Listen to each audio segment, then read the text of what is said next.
He order of reaction के topic में हर order का रेट कांस्टेंट का यूनिट भी पढ़ा और हर ऑर्डर के लिए हाफ लाइफ का जो फॉर्मूला था वो भी पढ़ा और हाफ लाइफ के फॉर्मूलों से जो रिलेशन बन सकता था कि कंसंट्रेशन चेंज होने पर हाफ लाइफ पे क्या फर्क पड़ सकता है, उन तमाम बातों को मैंने लास्ट क्लास में डिस्कस करवा दिया था। जरा चैट में मुझे कंफर्म कर दीजिए कि अभी तक जो मैंने बातें बोली वो सब हुआ था, उनमें से कुछ रह तो नहीं गया। अगर हो गया है तो फिर मैं वहां से आगे कंटिन्यू करूंगा।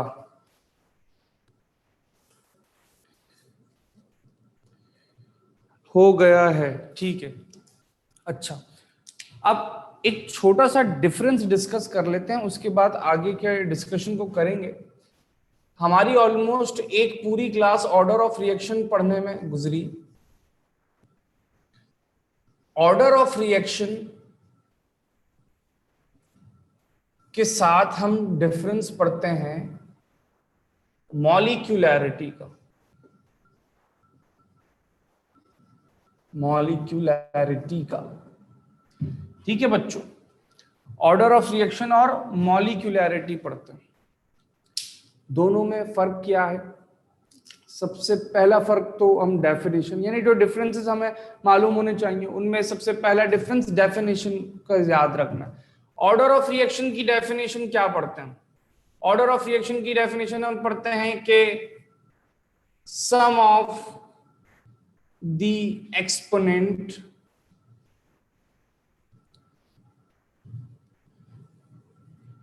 of the concentration of the reactant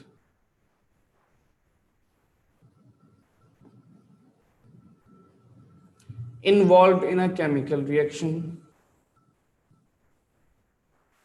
अब देखें, ये डेफिनेशन आपने पहले पढ़ी है, यानी ऑर्डर ऑफ रिएक्शन की डेफिनेशन मैंने लिखवाई थी। सर ये मॉलिक्यूलैरिटी क्यों आ गया, कैसे आ गया? इसका पहले मैं एक सादा सा जवाब दूं कि बेटा मॉलिक्यूलैरिटी क्लासिकल केमिस्ट्री का एक कॉन्सेप्ट है।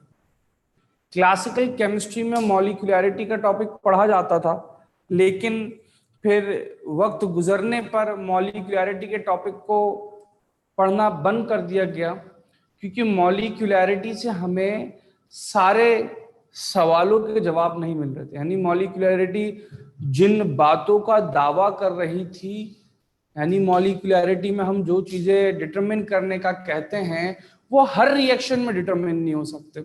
जैसे कि मॉलिक्यूलैरिटी की अगर हम बात करें तो मॉलिक्यूलैरिटी कहते हैं कि it is the number of the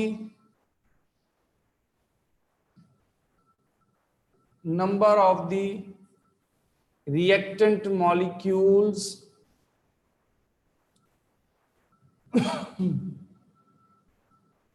in a reaction। number of the reactant molecules in a reaction। अब देखिए, मैं ये बात पिछली क्लास में कह चुका हूं और जब ये चैप्टर स्टार्ट हुआ था तब भी ये बात मैंने कही थी कि ऑर्डर ऑफ रिएक्शन कभी भी इक्वेशन देखकर नहीं बता सकते। उसकी मैंने वजह ये बताई थी कि भाई इक्वेशन देख के जो बातें बताई जाती है ना वो एलिमेंट्री रिएक्शंस के लिए होती है। हमारे पास रिएक्शन दो कैटेगरीज में डिवाइड होते हैं, ऐसा मैं पहले भी कह चुका हूं। उम्मीद है कि याद होगा कि रिएक्शंस जो होते हैं वो दो कैटेगरीज में डिवाइड होते हैं। एक को हम पढ़ते हैं एलिमेंट्री रिएक्शन,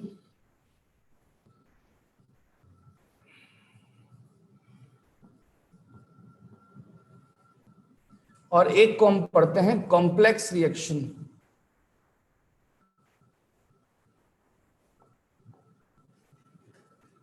एलिमेंट्री रिएक्शन के क्या मतलब होते हैं? Single step reactions.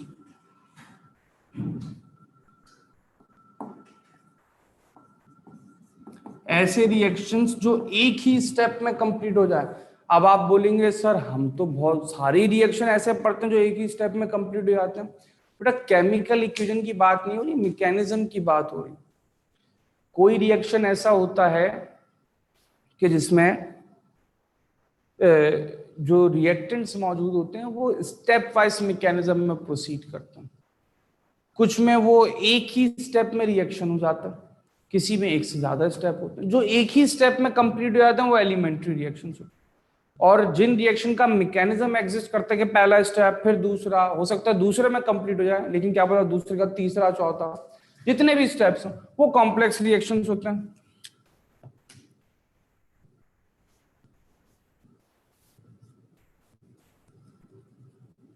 More than one step reactions.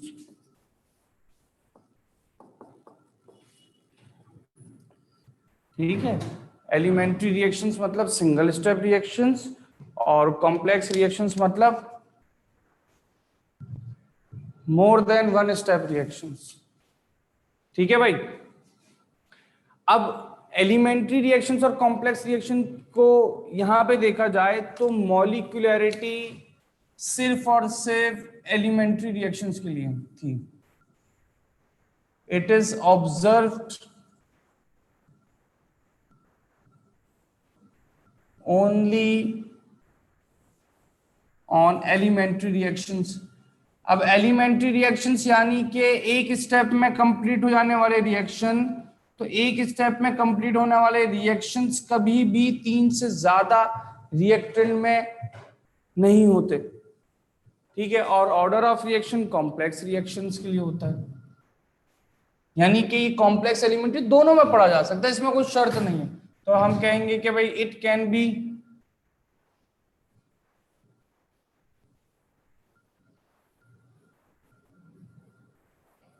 observed on both elementary and complex reactions। चूंकि ऑर्डर ऑफ रिएक्शन तो एक्सपेरिमेंटल टेक्निक है, एक्सपेरिमेंटल कॉन्सेप्ट है, तो अगर कॉम्प्लेक्स रिएक्शन कोई 10 स्टेप में भी रिएक्शन हो रहा है तो रिएक्शन तो किसी सिर्फ एक स्टेप पे डिपेंड करेगा। तो एक्सपेरिमेंटल कॉन्सेप्ट होने की वजह से हमें यहां पर पता चल जाता है कि भाई किस स्टेप पे रिएक्शन डिपेंड कर रहा है। तो तीसरी बात यहां पे आ जाती है कि it is an experimental concept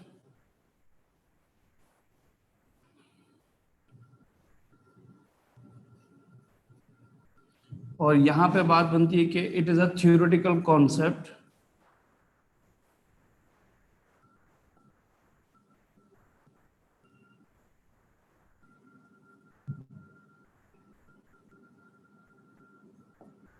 ठीक है। चौथी बात यहां पे देखिए कि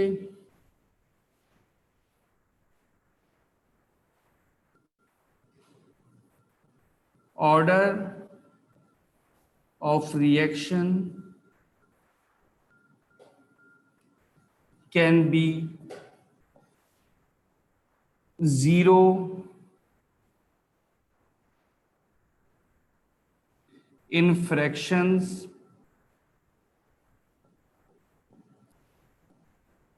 but cannot be, it can never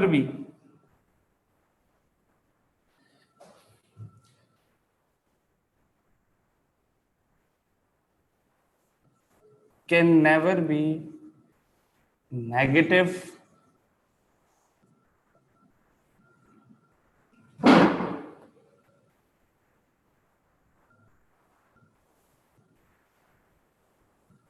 infinite or more than 3। Order of reaction 3 से ज्यादा नहीं हो सकता, नेगेटिव नहीं हो सकता, इनफाइनाइट नहीं हो सकता, लेकिन ऑर्डर ऑफ रिएक्शन 0 हो सकता है और फ्रैक्शंस में हो सकता है। फ्रैक्शंस में कैसे होता है, जब हम mathematically order of reaction find कर रहे होते हैं तो ऑर्डर ऑफ रिएक्शन हम देखते हैं कि वहां पर जो न्यूमेरिकल डिस्कशंस होते हैं उसमें ऑर्डर ऑफ रिएक्शन कभी हाफ होता है, कभी 3/2 होता है। इस तरीके से ऑर्डर ऑफ रिएक्शंस एग्जिस्ट करते हैं फ्रैक्शन में। यहां पे क्या बात है कि भाई मॉलिक्यूलैरिटी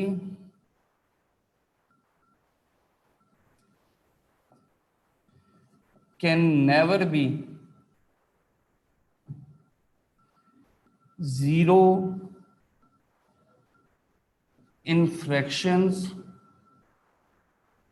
can never be zero in fractions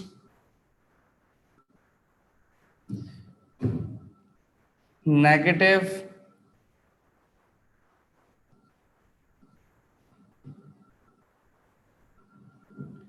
infinite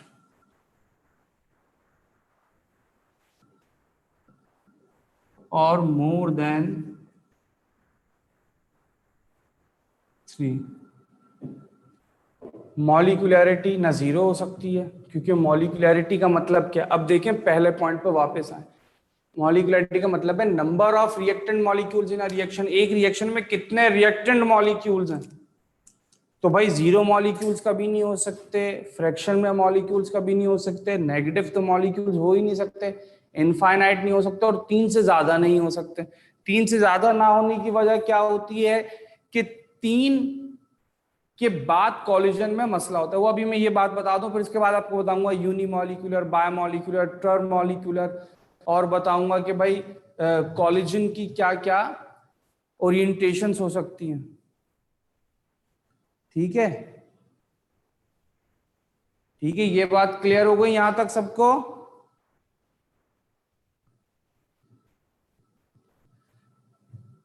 Sabahat ने पूछा है कि sir order of reaction zero कैसे होगा। तो बेटा अभी लास्ट क्लास में ऑर्डर ऑफ रिएक्शन के ऊपर हमने चौथा ऑर्डर, जीरो ऑर्डर ही पढ़ा था। ठीक है, तो पीछे आप पेज पलटेंगे, अगर लेक्चर लिख रहे हैं तो आपको पता चल जाएगा। पांचवा पॉइंट हमारे पास बनता है कि it can not be determined just by a balanced chemical equation।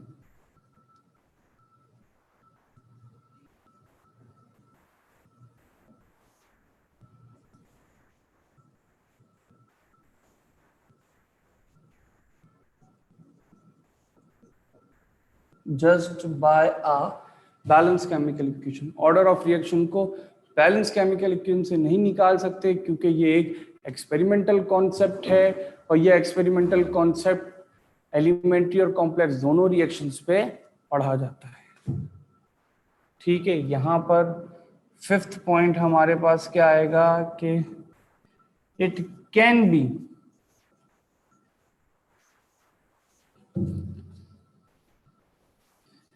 determined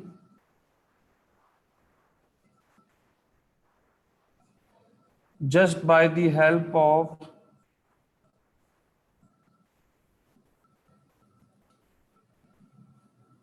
balanced chemical equation।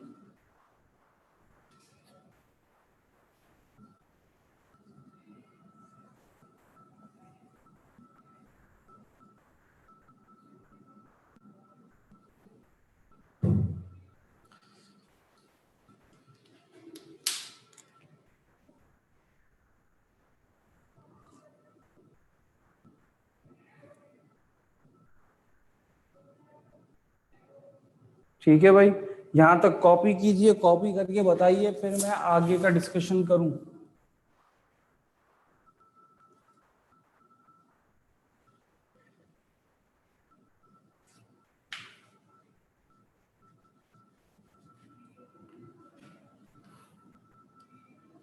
यहां तक कॉपी कर लीजिए, फिर इससे रिलेटेड चंद एक बातों को डिस्कस करूंगा।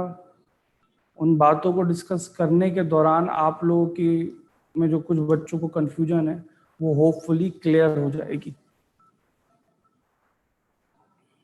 ठीक है, जैसे कुछ बच्चे बोल रहे कि सर मॉलिक्यूलरिटी फ्रैक्शन में क्यों नहीं होगी, ऑर्डर फ्रैक्शन में कैसे होगा, ये सब जो बातें हैं ये हमारे पास क्लियर हो जाएंगी।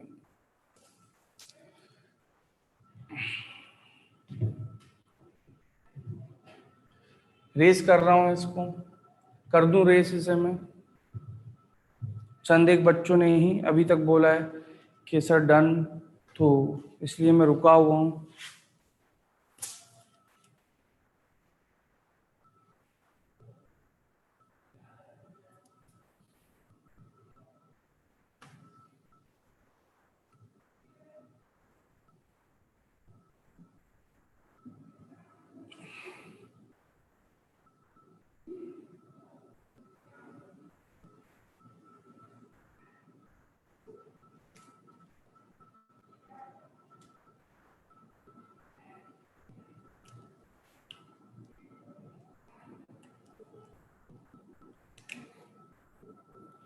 टेस्ट कब लेंगे, तो बेटा टेस्ट कब लेने का ये आप लोगों पर डिपेंड करता है। मेरा काम टेस्ट लेना है, टेस्ट आप लोगों ने देना है, तो आप लोग बताएंगे कि आप लोगों ने कब टेस्ट देना है। ऑलमोस्ट मॉर्निंग ग्रुप्स की बात करें तो मॉर्निंग ग्रुप्स में मेजॉरिटी ग्रुप्स में चैप्टर 1 का भी टेस्ट हो चुका है, 5 का भी टेस्ट हो चुका है, 6 का भी टेस्ट हो चुका है। ठीक है, ऑनलाइन क्लासेस में जितने चैप्टर्स पढ़े हैं ना, सबका टेस्ट हो गया है। और 3 अभी रिसेंटली एंड हुआ है, तो 3 का भी टेस्ट अभी कुछ दिनों में हो जाएगा। तो आप लोगों पर डिपेंड करता है, आप लोग बोलते नहीं है, ठीक है, क्योंकि अब वो फिजिकल क्लासेस तो है नहीं कि एडमिन टेस्ट ले रही हो।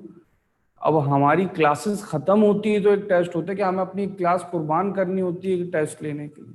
तो उसमें आप लोगों को बोलना पड़ेगा कि सर जो है हमारे ये टेस्ट जो है स्केड्यूल हुए हुए हैं, इस टेस्ट के बाद जो है इस दिन हम टेस्ट दे सकते हैं।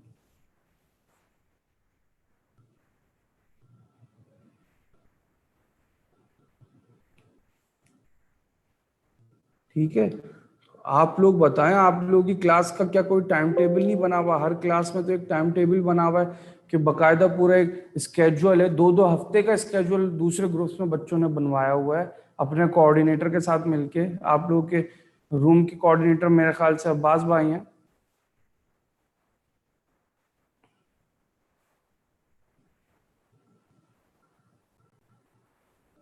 ठीक है, तो आप लोगों ने अगर चैप्टर का टेस्ट दिया हुआ है तो चैप्टर 5 का टेस्ट होगा अभी, चैप्टर 6 का होगा, पहले चैप्टर 6 का होगा, फिर चैप्टर 5 का होगा।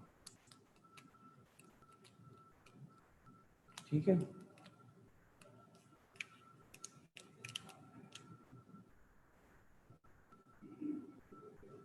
ऐसे कैसे बेटा कोई डेट नहीं दे रहा? हर ग्रुप के अंदर डेट फिक्स होती है। फिक्स से मुराद ऐसा होता है कि भाई 15 या मिसाल के तौर पे 15 या 16 अगस्त में से किसी एक दिन टेस्ट होगा, या 10 या 12 अगस्त में से किसी एक दिन टेस्ट होगा, ऐसे डेट फिक्स्ड हो रही है। रैंडमली तो टेस्ट हो ही नहीं सकते ना। कि अगर मैं बोलूं मैं अब नेक्स्ट क्लास में टेस्ट लूंगा तो मुझे खुद नहीं पता मेरी नेक्स्ट क्लास कब होगी, लेकिन मैं अंदाजा दे के बता सकता हूँ कि मैं 14 या 15 अगस्त को मैं टेस्ट लूंगा, तो 14 या 15 में से जिस दिन मेरी क्लास होगी मैं उस दिन टेस्ट लूंगा।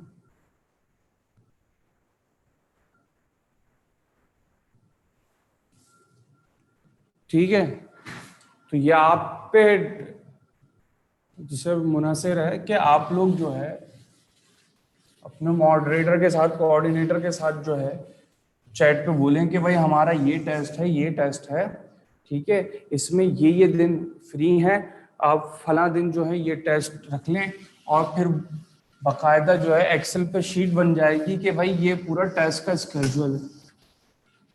ठीक है, दूसरे ग्रुप्स के अंदर तो जो टेस्ट हो गए उनका भी पूरा रिकॉर्ड है कि भाई ये टेस्ट इस तारीख को हो गए, इस चैप्टर के, और इस दिन होने। कुछ ग्रुप्स में तो मेरे जो है सितंबर तक के टेस्ट जो है स्केड्यूल हुए हुए कि जो चैप्टर अभी हम पढ़ रहे हैं या पढ़ेंगे उसका भी टेस्ट हमने जो है पहले ही अनाउंस किया हुआ है, क्योंकि हमें पता है कि भाई इतने दिन तक हम वो चैप्टर पढ़ लेंगे। ऐसा भी हुआ हुआ है कुछ ग्रुप्स में।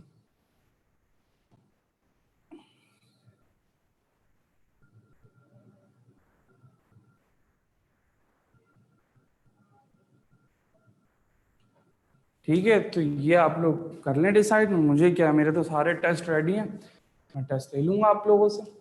सही। अच्छा, मॉलिक्यूलरिटी और ऑर्डर ऑफ रिएक्शन में देखिए बेटा कि अगर आपके पास सिंपल एक इक्वेशन दी हुई है, ठीक है, अब इक्वेशन सिंपल दी हुई है तो मैं भी जनरल वे में बात करूंगा, ठीक है, कि कोई रिएक्टेंट और प्रोडक्ट कोई स्पेसिफिक यूज नहीं कर रहा, मैं भी जनरल बात करूं। ऑर्डर ऑफ रिएक्शन और मॉलिक्यूलरिटी के हवाले से आपको जो बातें बताई, तो देखें अगर सिंपल कोई इक्वेशन दी हुई है, सिंपल कोई इक्वेशन दी हुई है, इसमें कोई मैकेनिज्म वगैरह नहीं है, तो यहां पे एक बात आपने खुद से कंसीडर करनी है भाई, अगर सिंपल इक्वेशन दी हुई है और आपसे पूछे ऑर्डर ऑफ रिएक्शन क्या है, आपसे पूछे कि ऑर्डर ऑफ रिएक्शन क्या है, तो आप इसको कंसीडर कर लेंगे भाई ये एलिमेंट्री रिएक्शन है, ये एक ही स्टेप में हो रहा होगा, तभी आपसे पूछ लिया। अब एक ही स्टेप में हो रहा है, एलिमेंट्री रिएक्शन है, तो आप लोग बताइए इसकी मॉलिक्यूलरिटी क्या होगी और ऑर्डर ऑफ रिएक्शन क्या होगा।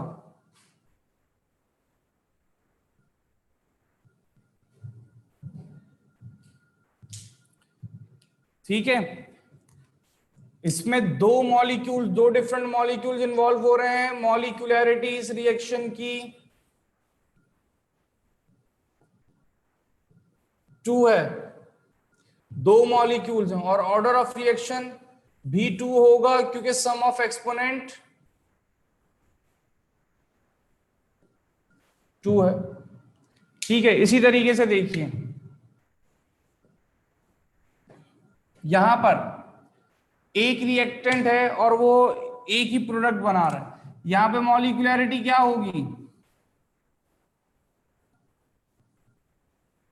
मॉलिक्यूलरिटी 1 हो जाएगी। ऑर्डर क्या होगा, ऑर्डर ऑफ रिएक्शन भी 1 हो जाएगा। सही, 2A प्लस B प्रोडक्ट बना रहा है C, यहां पे मॉलिक्यूलरिटी क्या होगी,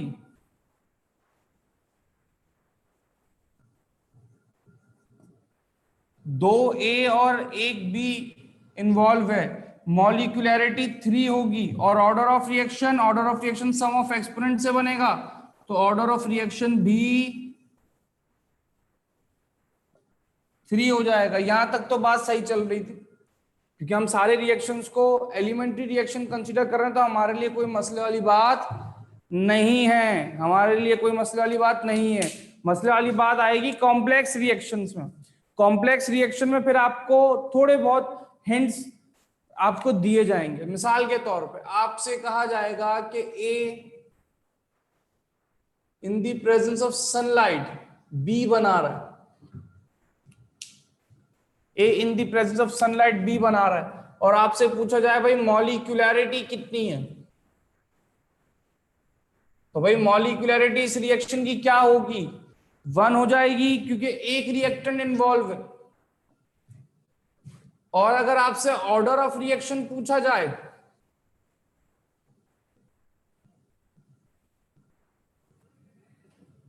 ऑर्डर ऑफ रिएक्शन पूछा जाए तो ऑर्डर यहां पे 0 हो जाएगा, क्योंकि फोटोकेमिकल रिएक्शन हो रहा है। तो ये हिंट दे दी आपको, एच म्यू बनाकर या सनलाइट लिख दिया जाएगा, ये हिंट हो जाएगी आपको कॉम्प्लेक्स रिएक्शन में। इसी तरीके से अगर आपसे कहा जाए ए प्लस बी एक्सिस सी बना रहा है, पूछा जाए भाई मॉलिक्यूलरिटी कितनी है, तो मॉलिक्यूलरिटी हो गई 2। ऑर्डर ऑफ रिएक्शन पूछा जाए, ऑर्डर ऑफ रिएक्शन क्या हो जाएगा, 1। फर्स्ट ऑर्डर रिएक्शन है ये, ठीक है, फर्स्ट ऑर्डर रिएक्शन है। क्यों, क्योंकि एक रिएक्टेंट एक्सिस में मौजूद है, सूडो ऑर्डर कंसीडर किया जाता है ऐसे रिएक्शंस को। अगर आप लोगों को एक इक्वेशन दी जाए, फॉर एग्जांपल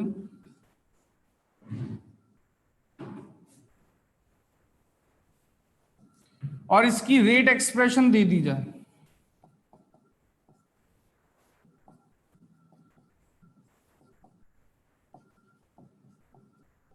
आपसे पूछा जाए कि भाई इसका ऑर्डर क्या होगा, ऑर्डर ऑफ रिएक्शन क्या होगा,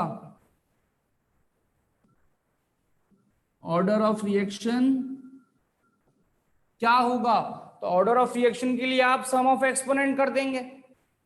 तो भाई 1 + 1/2, 1 + 1/2, ठीक है, एक का एक्सपोनेंट 1 है, एक का एक्सपोनेंट 1/2 है, 1 + 1/2 कितना बनेगा, 3/2। ठीक है, तो ऑर्डर ऑफ रिएक्शन फ्रैक्शन में हो गया ना। आप मॉलिक्यूलैरिटी अगर आपसे पूछे तो मॉलिक्यूलैरिटी क्या बोलेंगे आप?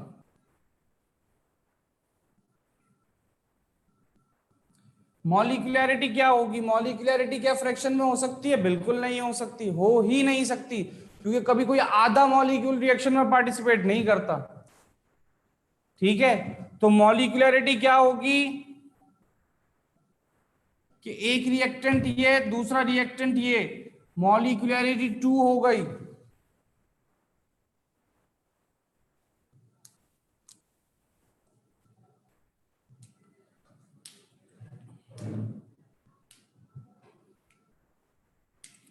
ठीक है भाई,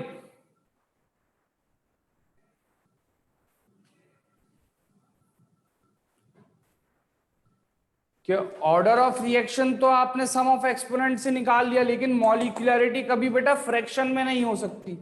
तो यहाँ पे मॉलिक्यूलैरिटी लिखा हुआ है कि भाई बी हाफ मौजूद है, तो हम इसका हाफ को इग्नोर कर देंगे, क्योंकि मॉलिक्यूलैरिटी फ्रैक्शन में मौजूद नहीं है। अब यहाँ पे कोई भी फ्रैक्शन हो, 1/2 हो, 3/2 हो, 5/2 हो, 7/2 हो, आपने फ्रैक्शन इग्नोर कर देना है और सिर्फ इसको एक मॉलिक्यूल कंसीडर कर लेना है।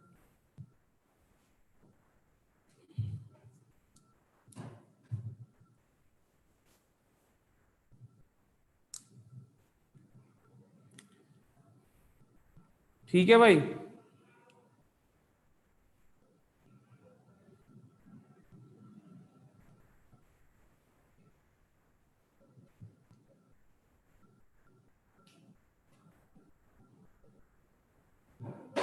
ये जीरो ऑर्डर वाले में क्या समझने की जरूरत है? तो देखें भाई, एक रिएक्टेंट था तो मॉलिक्यूलैरिटी 1 हो गई। ऑर्डर ऑफ रिएक्शन पूछा तो भाई सनलाइट की प्रेजेंस में हो रहा है फोटोकेमिकल रिएक्शन, जीरो ऑर्डर होगा ही। ठीक है, 3 तरीके के रिएक्शन होते हैं, यूनिमॉलिक्यूलर,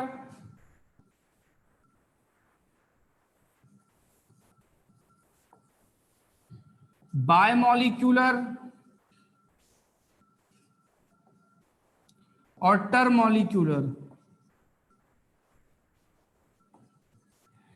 यूनिमॉलिक्यूलर में एक मॉलिक्यूल मौजूद होता है, बायमॉलिक्यूलर में 2 मॉलिक्यूल्स मौजूद होते हैं, टरमॉलिक्यूलर में 3 मॉलिक्यूल्स मौजूद होते हैं। आप सुनिएगा बेटा गौर से, रिएक्शन होता है by the collision between the molecules.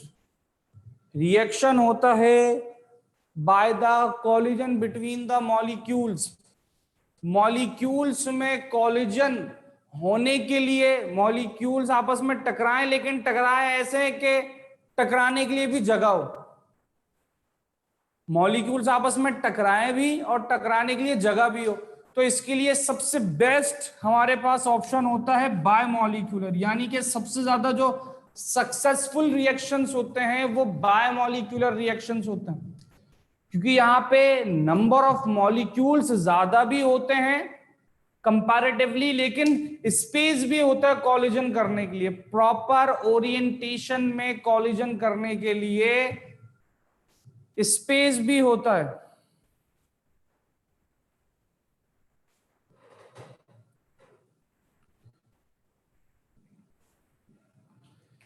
ठीक है भाई, बेटा जो बच्चे पूछ रहे हैं सर सनलाइट क्यों नहीं, जैसे ऑर्डर ऑफ रिएक्शन 0 क्यों है, उनको मैं फिर से कहूंगा कि भाई लास्ट लेक्चर ओपन करें जहां पे 0 ऑर्डर सूडो ऑर्डर पढ़ाया था। 0 ऑर्डर में तमाम बातें लिखवाएंगे, उनको रिपीट नहीं करने वाला।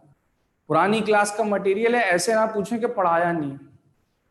बायमॉलिक्यूलर सबसे ज्यादा सक्सेसफुल रिएक्शंस होते हैं। बायमॉलिक्यूलर के बाद सबसे ज्यादा सक्सेसफुल होते हैं हमारे पास यूनिमॉलिक्यूलर रिएक्शंस। यहां पे नंबर ऑफ मॉलिक्यूल्स तो ज्यादा नहीं होते कॉलिजन करने के लिए, लेकिन कॉलिजन करने के लिए स्पेस ज्यादा होता है। टरमॉलिक्यूलर सबसे लीस्ट सक्सेसफुल टाइप होती है रिएक्शन की, क्योंकि यहां पे मॉलिक्यूल्स तो बहुत ज्यादा होते हैं लेकिन कॉलिजन का स्पेस नहीं होता, तो सक्सेसफुल कॉलिजन्स नहीं हो पाता।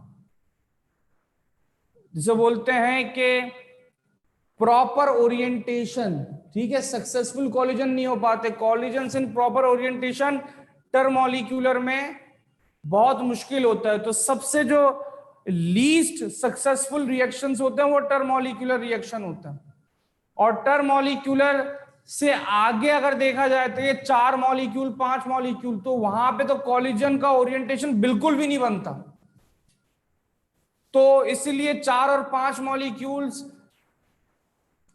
जो बोलते हैं कि रेट डिटरमिनिंग स्टेप में कभी आपको नहीं दिखेंगे, इसलिए आप कहते हैं कि भाई ऑर्डर ऑफ रिएक्शन 3 से ज्यादा नहीं हो सकता, मॉलिक्यूलरिटी 3 से ज्यादा नहीं हो सकती। क्यों? क्योंकि 3 से ज्यादा ना पे तो कॉलिजन ही प्रॉपर नहीं होगा और रिएक्शन ही प्रोसीड नहीं करेगा।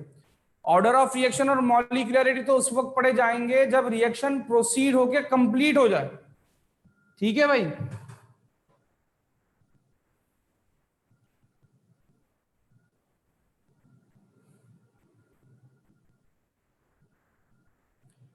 ठीक है, यहां तक कॉपी कीजिए।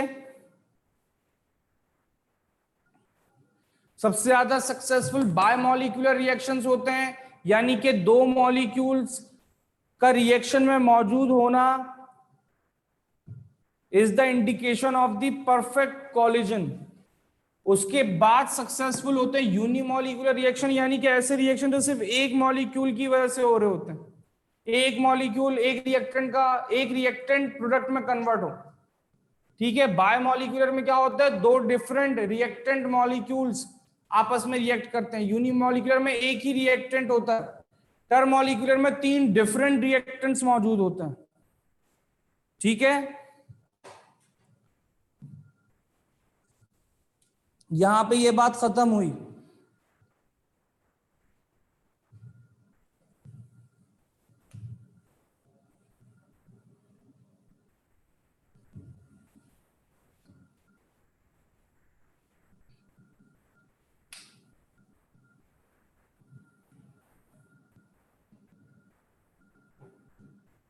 यूनिमॉलिक्यूलर बायोमॉलिक्यूलर टर्मोलिक्यूलर के हवाले से भी बता दिया। ठीक है, याद रहे हमारे पास रिएक्शन वेलोसिटी की बेसिस पे भी पाया जाता है, और इन पे पूरा एक टॉपिक मौजूद है चैप्टर 8 काइनेटिक्स में, और इससे रिलेटेड सवालात अक्सर औकात एनटीएस में पूछे जाते हैं। Types of reaction,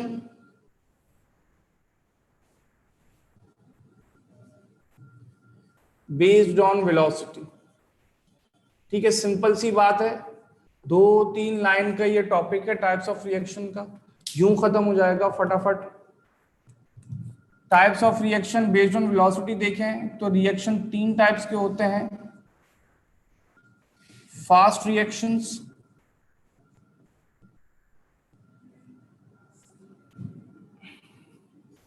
slow reactions,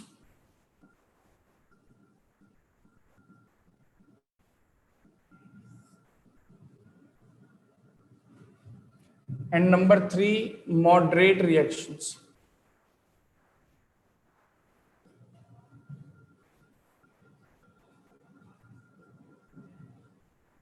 fast reaction, slow reactions और मॉडरेट रिएक्शंस। फास्ट रिएक्शन से मुराद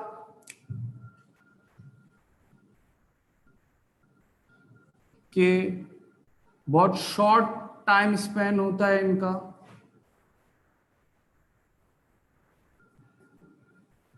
विद इन सेकेंड्स या मिनट ये रिएक्शन खत्म हो जाता है।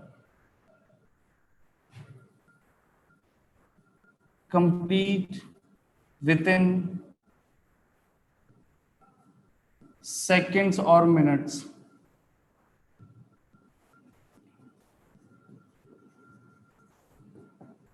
ठीक है,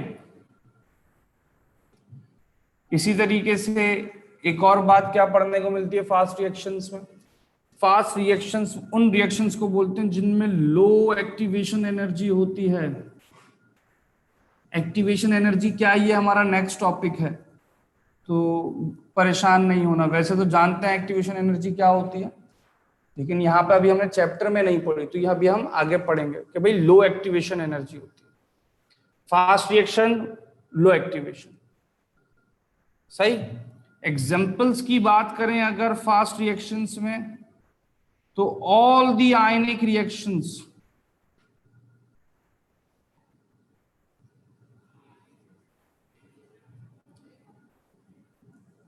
आर फास्ट रिएक्शंस।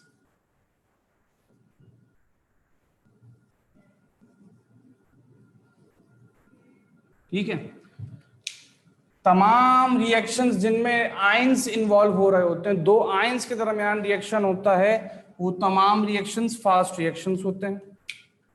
ठीक है भाई। सेकंड हमारे पास रिएक्शन की टाइप बनती है slow reactions.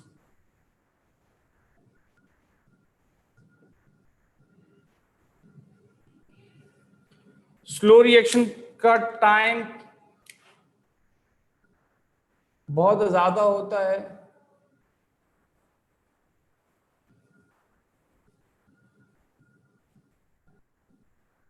required a long time span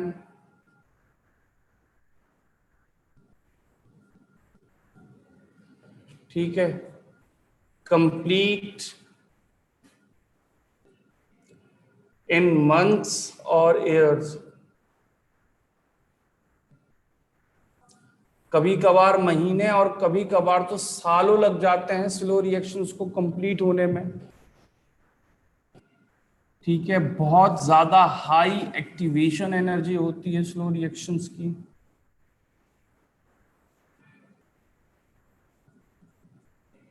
बहुत ज्यादा हाई एक्टिवेशन एनर्जी होती है स्लो रिएक्शंस की। और एग्जाम्पल की बात करें तो एग्जाम्पल्स में स्लो रिएक्शन की थोड़ी ज्यादा एग्जाम्पल्स हैं, जैसे कि हमारे पास है formation of diamond, formation of diamond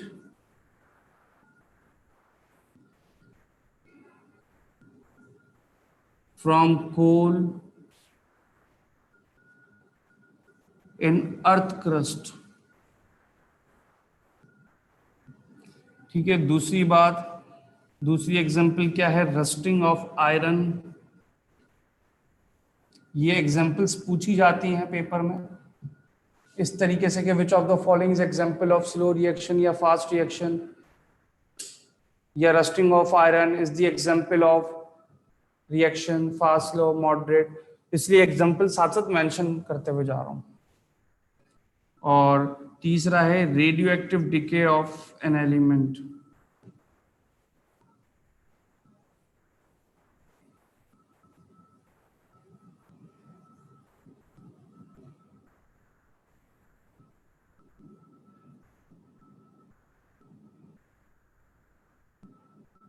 ठीक है, ये स्लो रिएक्शन की कहानी हो गई पूरी।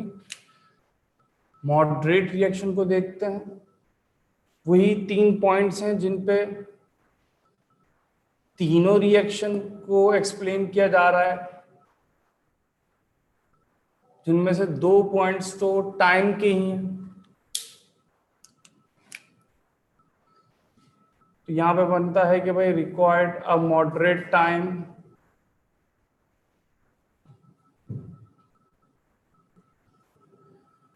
required a moderate time span complete within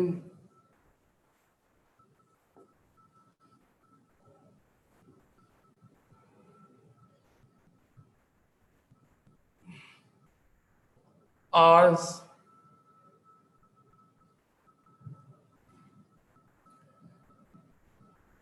इसी तरीके से moderate activation energy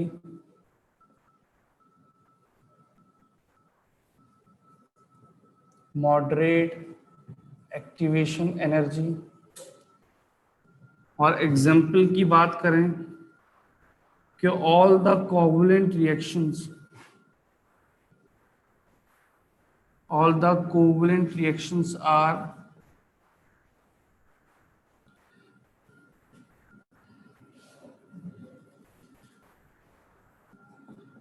moderate reaction। तमाम कोवलेंट रिएक्शन, इनमें रेडॉक्स रिएक्शंस भी आते हैं, इनमें तमाम ऑर्गेनिक कंपाउंड्स के रिएक्शंस आते हैं। तो जो ऑर्गेनिक रिएक्शंस होते हैं, रेडॉक्स रिएक्शंस होते हैं, वो मॉडरेट रिएक्शंस की कैटेगरी में काउंट होते हैं। यहाँ पे एक बात मैं बताता चलूं जो 2018 के एक सवाल में पूछी गई थी, उस बात को मैं यहाँ पे बताऊं एक रिलेशन के जरिए कि वेलोसिटी ऑफ रिएक्शन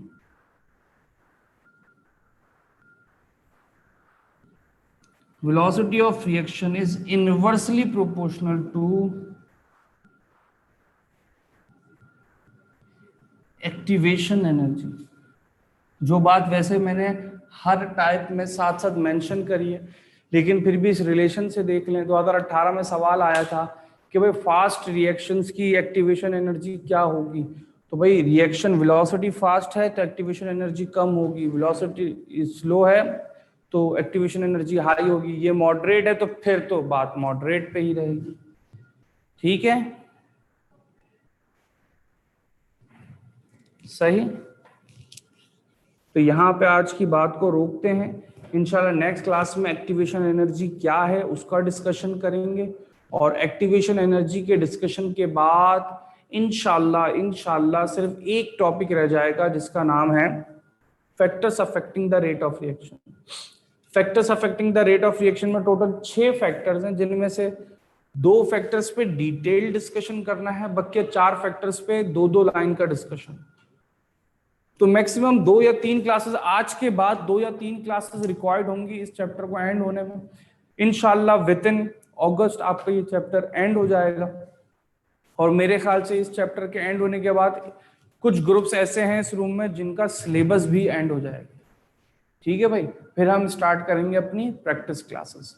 आज की क्लास को यहाँ पे एंड करते हैं, आज की क्लास को यहाँ पे एंड करते हैं, और एंड करते हुए आप लोग अपना टेस्ट का स्केड्यूल मेरे हवाले से देख लीजिए कि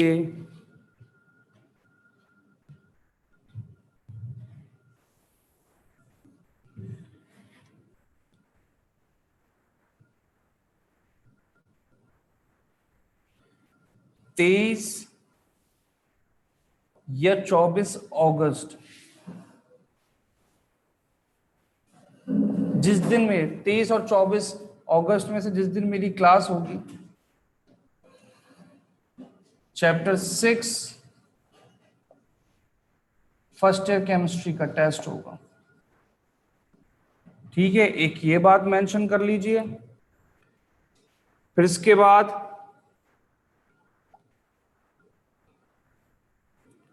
23 या 24, ठीक है, फिर 31 फर्स्ट। अब 31 हो सकता है, 31 हो सकता है कि ऑफ में आ जाए हमारा, तो 31 एक, ठीक है, ये मैं लिख दूं 31 ऑफ अगस्त, या फिर सितंबर में 1 और 2 सितंबर, क्योंकि हो सकता है 31 अगस्त को ऑफ हो जाए, हो सकता है। आशूरा मेरे ख्याल से सर 28-29 का होगा या 29-30 का होगा।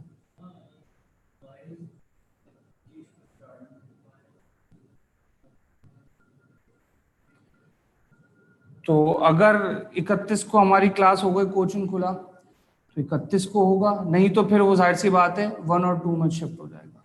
तो ये हमारा टेस्ट होगा चैप्टर 5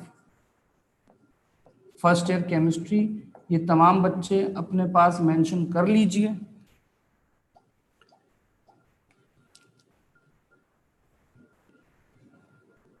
ठीक है, और अब आप लोगों की जिम्मेदारी होगी